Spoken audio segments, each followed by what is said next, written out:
actually thought about making a main channel video on this last night because I feel pretty strongly in both a positive and in a negative way about the way this whole situation was handled. I almost took the time out to do that and really like put my thoughts on paper, but I kind of prefer to do this in the React way of like, let me just go off the top of my head, read the stuff, and just say how I think about it, because I think that's always maybe a little bit more fun. So that's how we're going to go about it today. They suspended dupers, but I think we need to recognize something as well. So let's read it, and then we'll talk about it. Hi, everyone. We completed an investigation into multiple exploits. Keep that in mind. Multiple exploits. All right? Within Star Citizen that compromised stability and negatively impacted the in-game economy. As a result, we have resolved multiple AUEC exploits in 323.1a, and we've identified and suspended over 600 accounts involved in exploitive behaviors while also removing the illicitly gained Alpha UEC from the Star Citizen ecosystem. Okay. So, first and foremost, we all played the game. Well, a lot of people did. We all played 323. We saw, or 323.1 specifically, right? We saw the exploiters. There were more than 600. Right? So I assume these are the worst of the worst. The people that were doing it excessively and being ridiculous, right? Think of the griefer situations. The excessive griefing is the one that's getting you in trouble, not the just being annoying occasionally in the game, right? So I think that 600 accounts is probably less than the people who exploited, because some people exploited not even knowing that they were, right? I don't think that there's 600 people selling gold for real money. And I think we have to be very clear here is that there were multiple exploits, not just the one you're thinking about. Second, I think the people who are selling gold is a entirely different issue. Like, yes, they're connected, but how they will resolve that issue is legally, not with, developer time in the game. I think those are totally different things. Those are like send a DMCA to the websites and things like that, right? Sharp's familiar with that.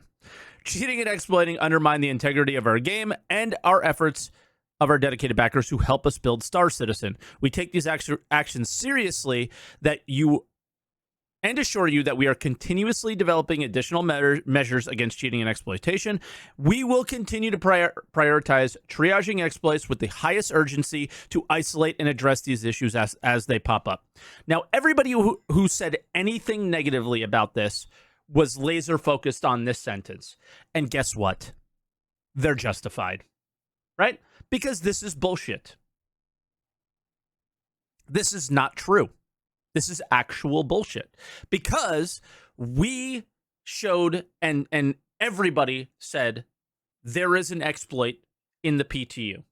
One that we were aware of. Right? We were aware of one exploit that I know. There was one widely known exploit that was said to CIG, and they did nothing about it. You know why? Because they had a ship sale. So this is coming from Will Leverett, who is not part of marketing. But he is clearly at the behest of marketing on what the highest urgency and the highest priority is. Right? So it's not bullshit coming out of his mouth, but he doesn't get to decide what the priorities are, especially not during Invictus. CIG does. Right? That's it. So that's the bad thing, is they knew about one. But when we go back and say that there were multiple, when you think of how long it was in the PTU, when you think of how long they were working on these things, there were two reasons, right? There was this really bad memory leak thing that was going on, and then there was this. There were multiple exploits that many of us here in chat watching this video don't know what they were. But they found them, and they're resolving them. It seems like, because I only know of the one where you're able to like sell twice that thing, right? So, at this stage of development, exploits and issues like these are likely to arise, which is one of the benefits of open development and working closely with our community. Identifying, testing, reporting exploits is acceptable and encouraged. We gain valuable insights through your issue council reports, and we thank you for that. However, once an exploit is identified and confirmed, continued abuse for personal gain will not be tolerated and will result in action on our part. This is amazing. This is the first time CIG has treated their game like a game, right? It's one of the first times that they've been treating their game like a game. I mean, they're doing it with the griefers, kind of, right? Because that feels more like, the streamers. They're hurting the streamers. They're hurting our bottom line. In this case, this is one of the first times that they've taken action against players, making the game less fun for everybody, right? So that's kind of cool. I got to say that's a good thing. Obviously, they have to take this sentence and make it true. You cannot keep doing we know about a PTU, but we have a ship sale. Your ship sale can wait a week. Your ship sale can wait 2 weeks. You're going to make the same amount of money. And guess what? You're going to make more money if your game is better. And they just never seem to recognize that. They never seem to recognize that at all. Ever. Right? There have been lots of videos telling people how to exploit. I think that there should possibly be action on that. Personally. But, yeah. So, like, I think YouTubers and stuff that are sharing exploits should maybe be treated the same way as YouTubers who share leaks and stuff. I don't mean like take the videos down. Just probably don't treat them as valued members of their community or whatever. No, yep. CIG should not be allowed to control your YouTube content, but it's very simple. How they handle it is they just basically say, we're not going to work with you because you're not a valued member of our community. So I don't think like their accounts should be suspended or anything like that. They should just handle it the way that they've handled leaks and stuff. So, yep. Once again, we're super appreciative of your efforts, flagging recent issues, and your general support in utilizing the issue council, right? So, I don't know. I think this is all generally good. Like, overall, a very good thing. But in terms of the prioritization, like, it's just hard not to call bullshit, right? It's hard not to call bullshit. And there has to be a time where CIG, here's a funny question. Do they punish the YouTubers who made guides on? I just mentioned that, so you might not have heard. That I think that they just shouldn't be a part of like any partner program things that they do. Like, there's a lot of people that have giveaways of ships, right? Things like that. Just take them away. It's pretty simple. I don't think that they should like DMCA those videos or anything like that. You want to post those videos, it's up to you. The Aussie delay, I guess. But the thing that we need to get to is we need to get to a point where a day that is Invictus can be more fluid, right? Or something like that. We need to get to a point where everything is ready to go significantly before Invictus, right? The deadline of when the Invictus patch should be ready to go for the developers, I guess, should be 3 weeks before Invictus even starts, right? The live patch should be weeks before Invictus starts. And it gives you plenty of time to deal with anything else. Done. You do Invictus when you're ready, and so on. I don't know what to say, but I'm so sick and tired of ship sales getting in the way of the enjoyability of the game. And hopefully they can figure out a better way of doing things in the future. I don't mind Invictus being a thing. They made a shit ton of money this year, and good. They drew a picture and made shit ton of money. So it's not even like it took a lot of developer time. At least not currently. They're backlogging it for the future, right? It's going to take a ton of developer time to make the Ironclad later, but for now, collect a bunch of money and pass go, right? Like that's basically what they did during Invictus. Good for them, right? But bad for us because all of these things happened because they wanted to draw that picture. Like, let's be real here. They could have dealt with these issues in the PTU for as long as they're dealing with them now, but they didn't. We told them. We told them, and that is the end of the story when it comes to this. We told them, but I don't want to harp on this. I want to harp on the fact that they treated the game like a game, and they suspended 600 people. Does anybody have the picture in chat? We don't know if this picture is real or not, right? Does anyone have the link to the picture? Because I do not have it currently, right? But for once, they treated the game like a game, which is cool. This is Discord app. Is it going to open up Discord? No. Okay.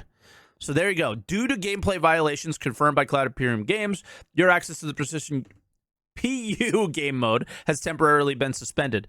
So then there's the rules of conduct. Your access looks like about 90 days or whatever, right? Now, I heard a lot of people ask, so now they have to play Arena Commander. See you in Gun Rush, losers. But I think one thing else that we have to talk about is why weren't these people banned altogether? I think it's so obvious, but people don't realize it. They can't ban anybody. And it's not about the money.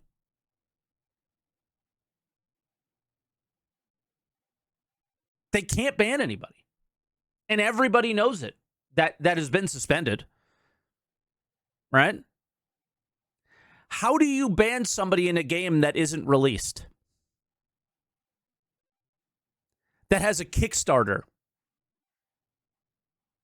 That you have to deliver the Kickstarter to legally. You cannot ban them. You cannot ban them. The best they can do is ban until 1.0. What is this argument?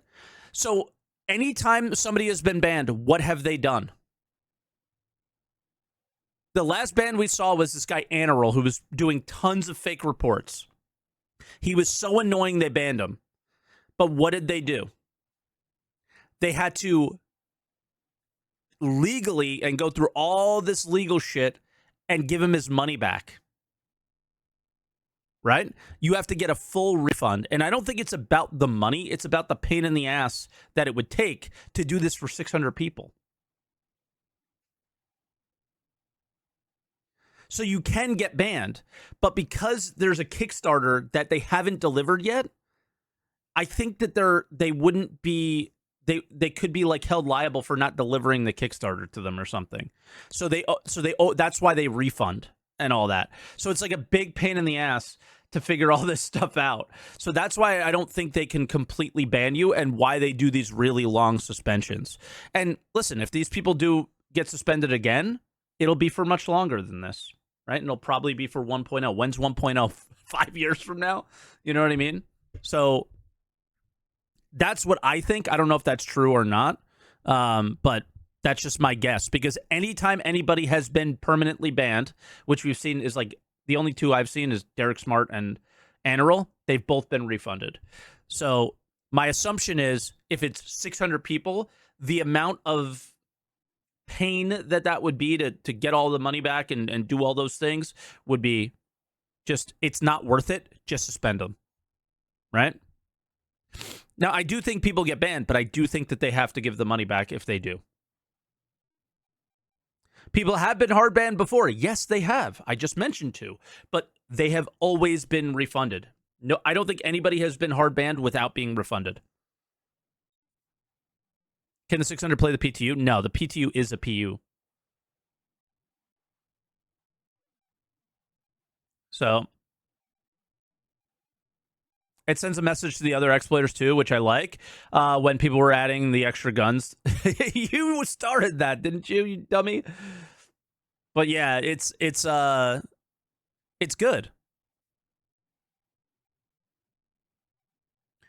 Didn't the racism bans take the money and run? I don't know of any racism bans. I only know of a racism timeout.